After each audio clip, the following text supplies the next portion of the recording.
Hello दोस्तों, मैं आपकी राधिका आज एक सुंदर सा बड़ा ही प्यारा सा गीत लेके आई हूँ। आप लोग सुनिए, आनंद लीजिए। भगवान श्री राम का भजन है ये। चलिए हम सब मिलकर के भजन करते हैं। और जब भगवान वनवास जा रहे थे तो देखिए किस तरह से राजा दशरथ, माँ कौशल्या, सारे अवधवासी कितने तड़प तड़प के रो रहे थे। तो आप लोग सुनिए। हे रघुबर तोरे करनवा तजे राजा दशरथ परनवा। हे रघुबर तोरे करनवा तजे राजा दशरथ परनवा। दशरथ परनवा, दशरथ परनवा। हे रघुबर तोरे करनवा तजे राजा दशरथ परनवा। रामाया हे मोरे अखिया के पुतरी।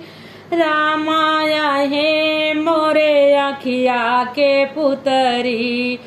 लक्ष्मण दुइनो नयनवा तजे राजा दशरथ परनवा।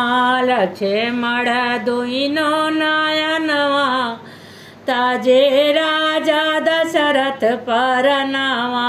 हे राघव तोहरे करनवा तजे राजा दशरथ परनवा।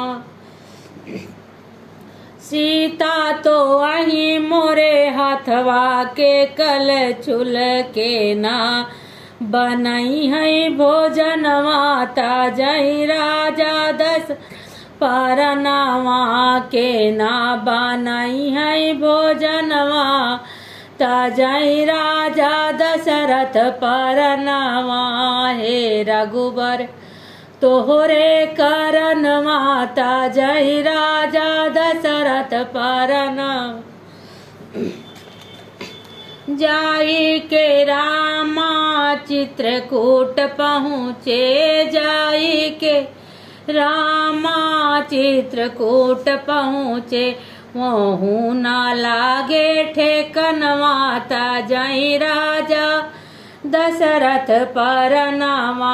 वहू ना लागे ठेकनवा तजई राजा दशरथ परनवा। हे राघव तोहरे करनवा तजई राजा दशरथ परनवा। जाई के रामा पंचवटी पहुँचे। जा के रामा पंचवटी पहुँचे। होइगा सीता हरनवा तजई राजा दशरथ परनवा।